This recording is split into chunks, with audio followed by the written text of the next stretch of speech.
Okay, so this is the follow-up for my customer Atlantic motor car. This is the replacement shaft from Away that had bad vibration problems right out of the box. And speaking of the box was compromised when it got here. You know, shipping is an issue. This is a big, heavy thing. It's 11 foot 3 inches long, and it's made up of around 18 or 19 separate pieces, including the tubing, flanges, all the U-joints, and stub shafts and stuff. So you got to keep that in mind. There's a lot of stuff in motion here, and you got to convince them to all play well together. The production balance, the production assembly here, it was constructed very well, but the balance package was just completely out to lunch. I don't even understand how this thing ended up going in a box to be shipped to a customer. I did speculate earlier that I would spin that 180 degrees, these two back sections of separately or whatever. I tried that, it made no difference at all. In fact, it made it worse.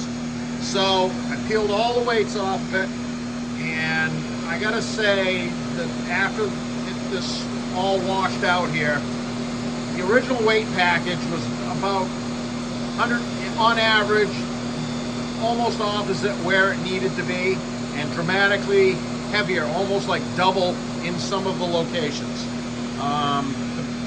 Most of the activity was at the two center bearings and these multi-piece shafts. That's not unusual. It's almost expected. It was the first place I started looking.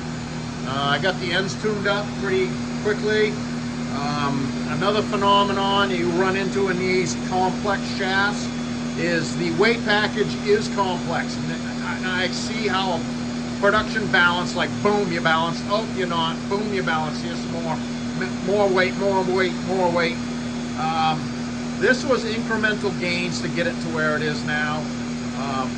You'd almost call it like fractional increases, and in the amount of weight and the location of weight on the diameter of the tubing in relation to all the other weights, because one end can see the other when you get into these situations. And it's that the dreaded tail whip, or the bullwhip effect. If you make a weight correction here, it'll mess with it down there, and that's what was going on, and that was part of the problem I'm sure that they encountered. And I've said this before, I think they just got to a point with it, said screw it and threw it in a box. That's not the case now. So that's spinning, that's about 2,800 RPM, which is 3 times faster than I was able to spin it before. It was going to tear itself out of balance. 0 at the transmission, nobody home. 0 at the first center bearing, same thing, nobody home. 0 at the second center bearing, nobody home. And down at the rear axle, same.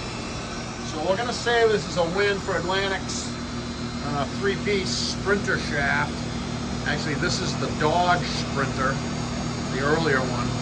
So yeah, and we'll just get a sense of the scale of this by looking down here. When you got something spinning that long, no doubt it needs a little extra care to get it to behave itself and play well with the other sections. So that's what it needed, so that's what it got.